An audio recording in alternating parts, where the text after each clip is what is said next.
आखिर राकेश अस्थाना को हटाने की साजिश क्यों रची जा रही थी? हाई कोर्ट से लेकर सुप्रीम कोर्ट में पीआईएल की बाढ़ आ गई थी। सुप्रीम कोर्ट को 1 रुपए से औकात बताने वाला प्रशांत भूषण सबसे ज्यादा सक्रिय था। प्रशांत भूषण की याचिका सुप्रीम कोर्ट ने खारिज कर दी और यह कहा कि हर चीज के लिए मुंह उठाए सुप्रीम कोर्ट चले आते हो, हाई कोर्ट जाओ। प्रशांत भूषण ने कहा कि हमारी अर्जी की डुप्लीकेट एक हाई कोर्ट में और अर्जी है जो राकेश अस्थाना को हटाने की मांग करती है।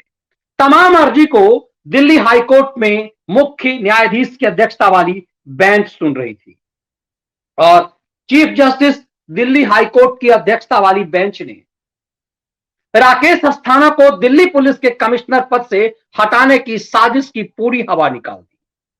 इंटरेस्टिंग ये कि भारत के सॉलिसिटर जनरल हाईकोर्ट पर यह दबाव बना रहे थे कि इन याचिकाकर्ताओं को भारी जुर्माना लगाया जाए ताकि इस तरह का बेवकूफीपूर्ण या पीआईएल ना फाइल किया जाए।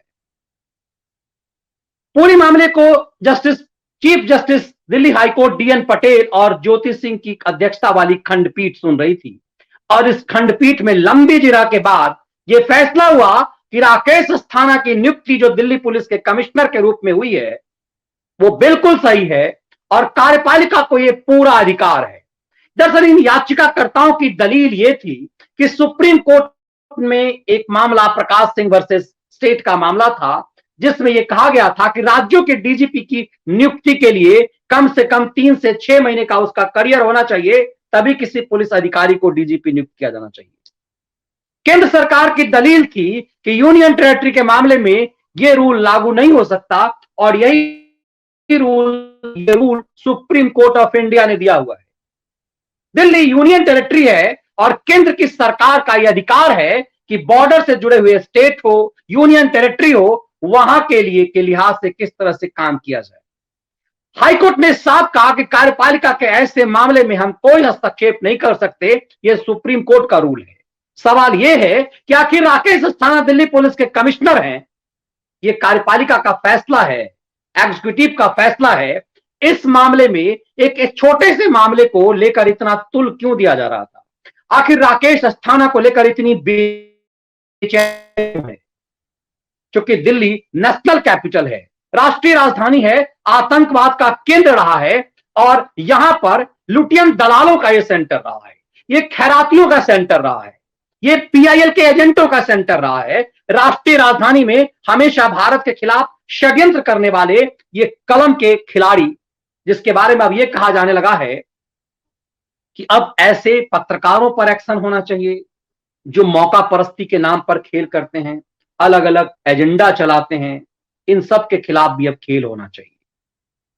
तो दरअसल दिल्ली में शहरी नक्सलियों की बाढ़ है और दिल्ली में जो नेशनल मीडिया है वो अपना एजेंडा चलाता है। इस लिहाज से आप अक्सर देखेंगे कि दिल्ली चूंकि मीडिया मंडी है, इसीलिए सरकार के खिलाफ मुहिम बनाने में, परसेप्शन को क्रिएट करने में दिल्ली के शहरी नक्सल, दिल्ली के खैराती गैंग, इनकी बड़ी भूमिका होती है। अब एक सामान्य सी मामला है कि सोचिए कि दिल्ली पुलिस किसी राज्य में किसी को कमिश्नर नियुक्त किया गया, यह सरकार का विशेषाधिकार है।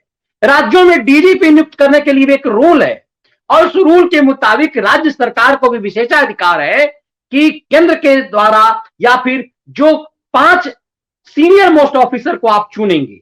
दरअसल डीजीपी नियुक्ति में जो आमतौर पे होता था कि किसी को पुलिस अधिकारी को अपना डीजीपी बना लेने की जो परंपरा राज्य सरकारों का चला था, उसको कंट्रोल करके लिए रूल ये बनाया गया कि आप ऐसा नहीं कर सकते कि नीचे से किसी आईपीएस ऑफिसर्स को उठा लेंगे, आप डीजीपी बना देंगे। इसीलिए सीनियर मोस्ट लोगों को बनाना है। इस रूल में सिर्फ यही था कि सीनियर अधिकारी को दरकिनार नहीं किया सकता और परंपरा रही है कि काबिल ऑफिसर यदि रिटायर्ड हो रहे हैं, उनके अंदर यदि काबिलियत है तो उनका इस्तेमाल किया जाए। अजित डोभाल अब 80 के आसपास पहुंचने वाले हैं, लेकिन अजित डोभाल जितने सक्रिय हैं और सरकार और देश के लिए जितना काम आ रहे हैं, वैसे आज के उनसे 10 साल 15 साल रिटायर होकर घर बैठे अधिकारी भी नहीं कर सकते। तो सवाल है कि क्या अजित डोभाल जैसे अधिकारी देश हित में हैं या फिर सीनियरिटी के हिसाब से कोई अधिकारी? अब अजित डोभाल का आज भी इस्तेमाल किया जा रहा है, तो फिर याचिका तो अजित डोभाल के खिलाफ इन चिरकुटों को दाखिल करना चाहिए। तो क्या ये जो षड्यंत्र था राकेश अस्थाना पर, ये राकेश अस्थाना के खिलाफ जो षड्यंत्र था, दरअसल अजित डोभाल को लेकर के भी था क्या? यदि आज ये लोग राकेश अस्थाना की पद को चुनौती दे सकते थे, तो कल अजित डोभाल के भी चयन पर भी ये सवाल उठा सकते थे कि प्रधानमंत्री राष्ट्रीय सुरक्षा सलाहकार एक ऐसा इतने दिन पहले रिटायर हुए अधिकारी कैसे हो सकता है? इस तमाम चीजों को कुचल करके दिल्ली हाईकोर्ट ने तमाम याचिकाओं को खारिज कर दिया। उसमें सीपीआईएल जो प्रशांत भूषण का संगठन है, उसकी भी याचिका थी। इसके साथ साथ लगभग आधा दर्जन जो पीआईएल थे, उन सबको दिल्ली हाईकोर्ट ने उठा करके फेंक दिया और कहा कि सब बेकार है, और इस पर सख्त टिप्पणी की। दिल्ली हाईकोर्ट ने कहा कि केंद्र सरकार का यह विशेषाधिकार है कि यूनियन टेरिटरी में वो कैसी पुलिस या व्यवस्था रखता है, और कोई योग्य अधिकारी यदि सरकार को लगता है कि सिस्टम को बेहतर कंट्रोल कर सकता है, उसे चलाया जाना चाहिए।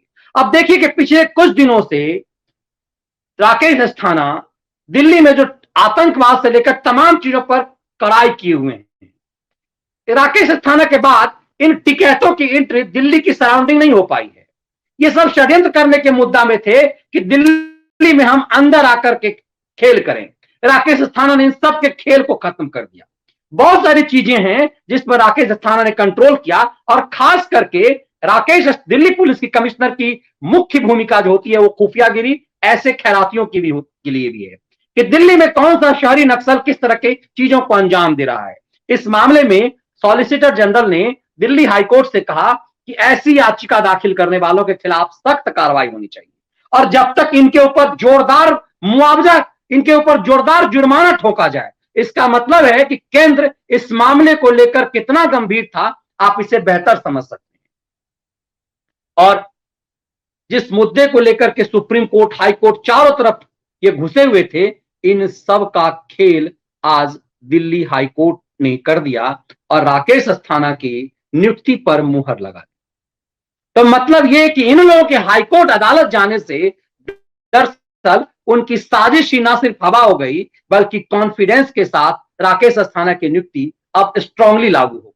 राकेश अस्थाना ने खुद, राकेश अस्थाना की तरफ से जो वकील थे, उन्होंने भी ये कहा कि पूरा एक षड्यंत्र उनके खिलाफ सोशल मीडिया पर चलाया जा रहा है। हाईकोर्ट ने इसे भी गंभीरता से लिया और कहा कि दिल्ली पुलिस का कमिश्नर एक विशेष जिम्मेदारी वाला पद होता है, इसीलिए इसे एक संवेदनशील मुद्दा माना जाए और इस तरह की याचिका, तमाम याचिकाओं को खारिज किया जा सकता है। राकेश अस्थाना की नियुक्ति दरअसल उन तमाम भारत विरोधी षड्यंत्रकारियों के लिए एक बेचैनी वाला था। उनकी बेचैनी आज हाईकोर्ट ने और बढ़ा दी।